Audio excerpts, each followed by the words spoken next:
At Clove, I think we try and sell stories more than we try and sell products.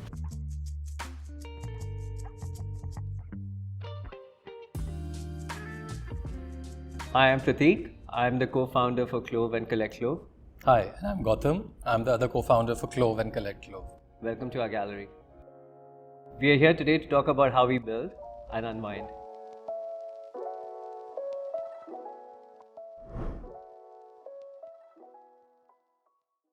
I obviously chose the wrong path while I was studying, doing my academics, because business is not something that I feel that I'm very good at. But whereas I should have been in a creative space, that aspect of my potential was tapped by Gautam, and we became friends and started talking about our life and what inspires us. We both kind of realized that creativity or creative field is where I would like to pursue my career in. Well, I started my career with chemical engineering. I tried getting a job at an architect's office, worked very badly. And then I realized that, this is not for me. And we both met, and immediately there was an instant spark of creativity, and we said, let's do something in this field. There was not much happening at that point, in design especially.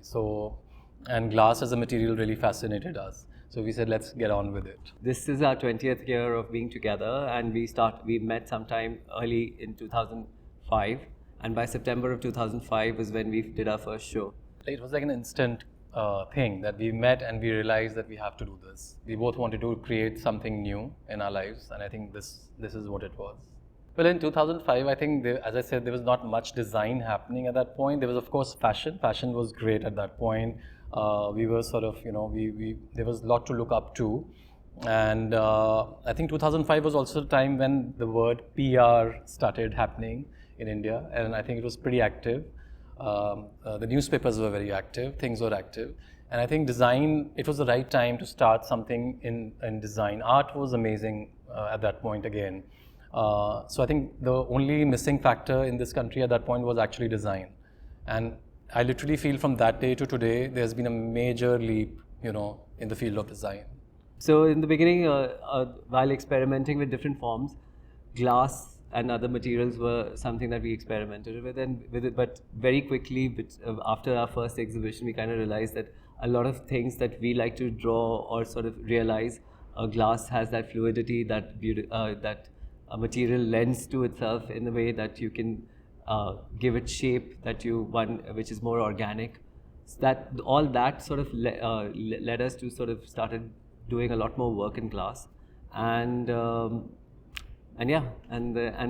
glass it went to making lighting installations using blown glass. We obviously always kept going back to different materials along with glass, but glass remained kind of very important to us. I really feel in our early phase there were no guidelines.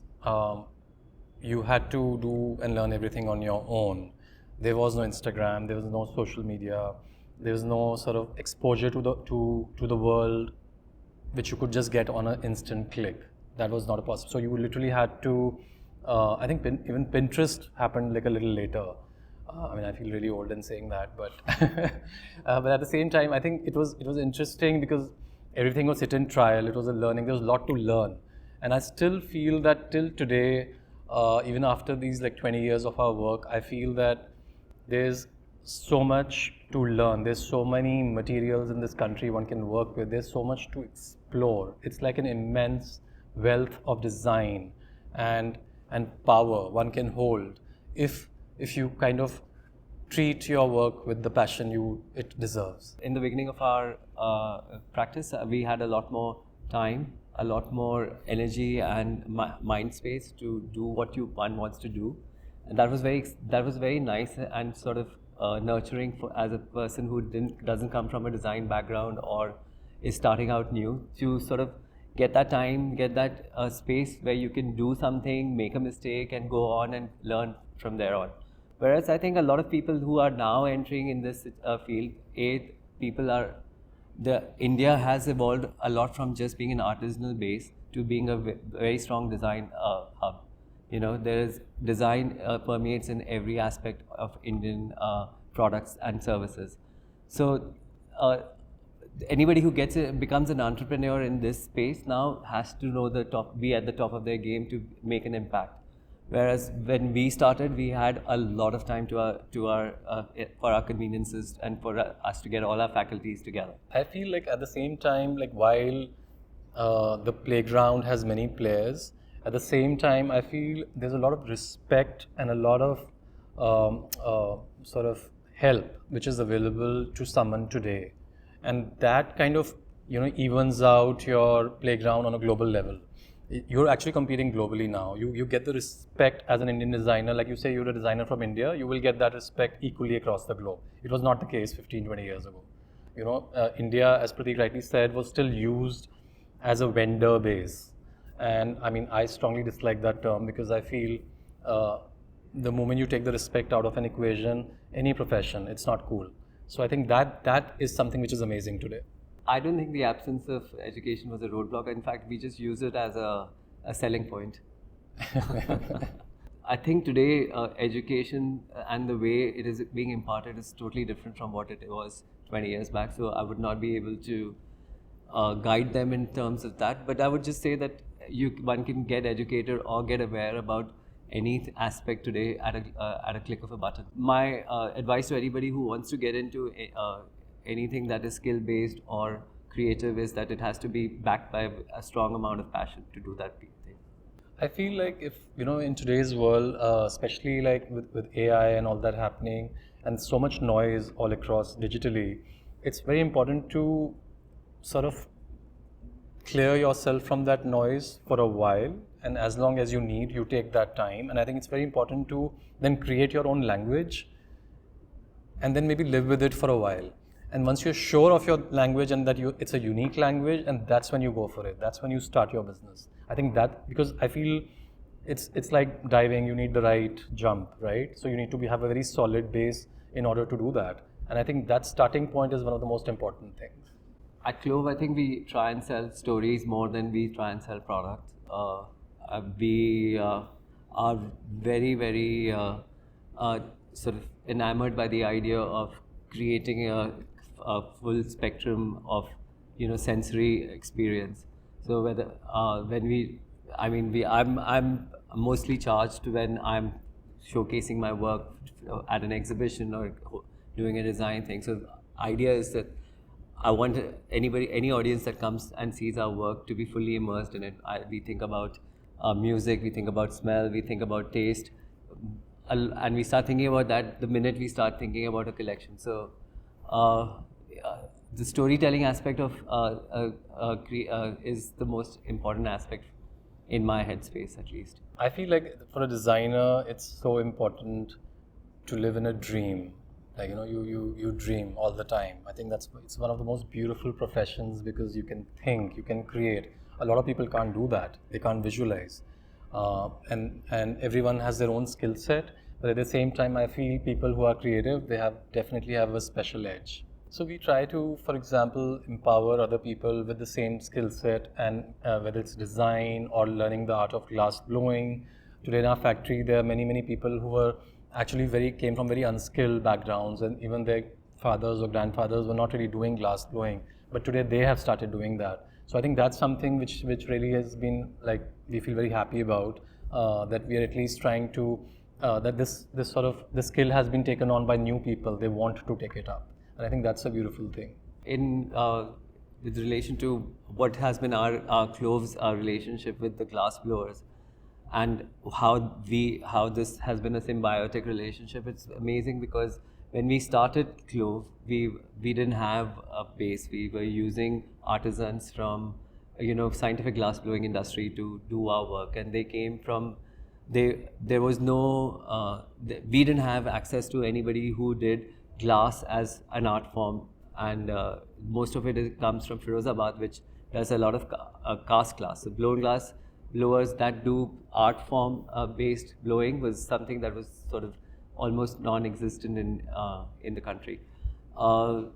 Asking a person who makes capsule to make a sculpture was quite interesting. It was a great experience, but I think I don't want to overstate, but I feel like we sort of created a generation of artisans that can now do glass blowing in a way that it is an art form. So I feel like Prateek and I, we travel a lot. We also like to redo our homes every year. And I think it's depending on how we wish to do our home is like the design language. Everything starts from, it's a lot influenced by interior design, architecture, and then moves to the kind of objects you need then in that house. And of course, all of that is mixed with our travels. And so I think it becomes this confluence of a potluck dinner, and then you just end up picking the best ideas and you create a collection out of that. I get most excited when I have to showcase my work to the world. If there's an audience out there that's going to come and see it, I'll be the most creative person in this planet. Otherwise, I'm completely laid back and doesn't want to work at all. So to create a collection, I think we start with our basic hand sketches, discussions. It's mostly between Prateek and I, and then once we're kind of sure that this year this is our mood and this is what we feel very strongly about, that we're like feeling excited about it, that's when the sketches start, the mood boarding starts, the colors starts. Then of course it moves to a standard prototyping in the factory, checking the feasibility of how much is possible. All of that has to be backed by very strong engineering skills, because safety is paramount always, whether it's a small object or a giant work. So I think that's something which remains in our background, in our mind always. And yeah, then you have these tools, and that's when you decide that this is the complete process. Collaborations for us is very important, only because when you work in a field for 20 years like we have, there is a design fatigue that happens, and then the minute you get a fresh a person on board who you admire, whose work you really like, and they bring in skill sets that you are completely unaware of or alien to, there is a renewed energy into your work, and that really helps. And also when collaborations become very interesting from the point of view of marketing, because if somebody is a design enthusiast, for them to see what comes out of two design houses which are completely varied or sometimes completely same. Like for example, like one of the coolest collaborations I thought was Omega and Swatch. When they did those watches, they were so cool. Like I could never imagine like two ends of the spectrum brands of this of watch would do a collaboration like that, but it was all very cool. So collaborations make a huge. It's very interesting from both points of view, the house that collaborates and for the audience. So that's why we like to do those collaborations, even if it is just a small capsule drop. But we love doing it.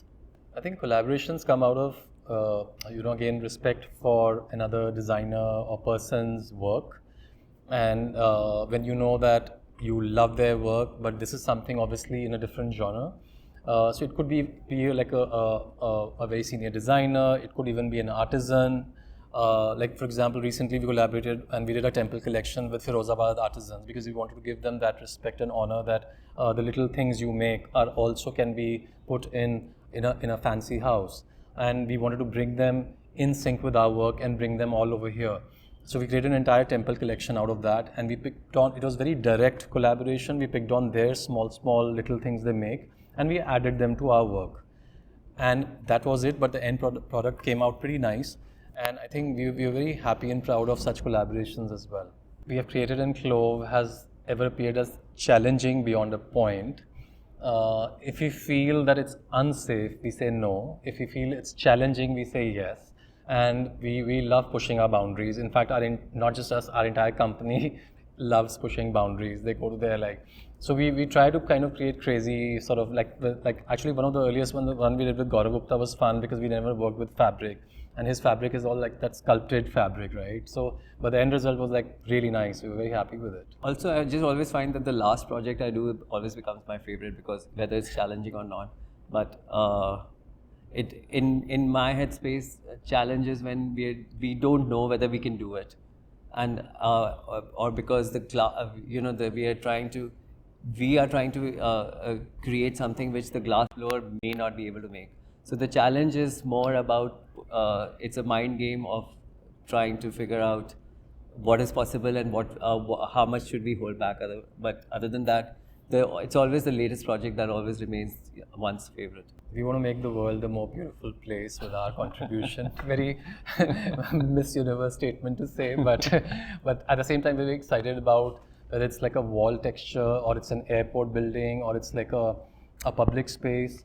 We just want to contribute and add more value through our design language. I would imagine for Klove and Collectklove, both brands, to start using glass in spaces and in ways that we've not used before, like like he just said, wall texture. Maybe do interesting things with blown glass, which is outside the realm of expected product, spectrum that one thinks one can use it as.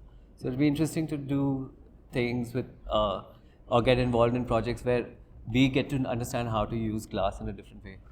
Actually, the truth is, I think Collectklove led to Klove and then back to Collectklove. The first four years of our practice was just doing smaller objects.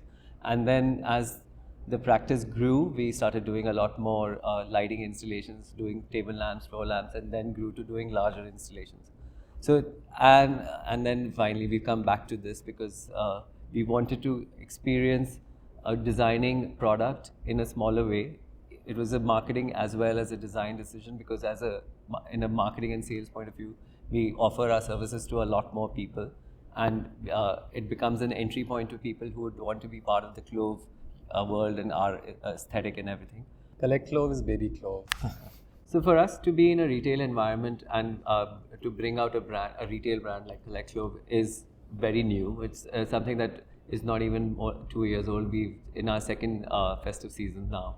The retail world allows you to kind of, introduce yourself to a different audience each time. There might be people traveling from abroad. There might be local people who might not have seen your work. You open in different markets, those kind of things. So I think it's definitely a way wider scope for any brand or a person to introduce their work to via retail. And at the same time, there is a very clear distinction between artisanal, artistic work and a retail practice. I think they have to be treated like that separately. I love to travel. I play tennis. I like to do a lot more things other than just what yeah. I love window shopping. I love browsing through markets. I love doing small fairs and all, because it gets me in touch with what's happening in day-to-day life around me. The human mind and body is completely incapable of hustling beyond a point. It's a man-made word, but yes, at the same time, you need that balance. You need to calm yourself. When you work, your brain works beyond a point. It needs rest. It's very simple. And depending on how much balance one gives is directly linked to the process of aging, directly linked to the process of how well you work and anything else in life. I don't think there can be a formula for or a correct guideline for how much one needs to work and how much one needs to unwind. But the most important aspect is that one should understand their own selves, and whenever you need to take a step back or slow down, one should have that amount of freedom in their headspace to be able to do that. A lot of times people are obviously committed to certain aspects of life and they cannot do that, but sometimes people just push themselves too much also, and that I feel is at the end of it not that necessary.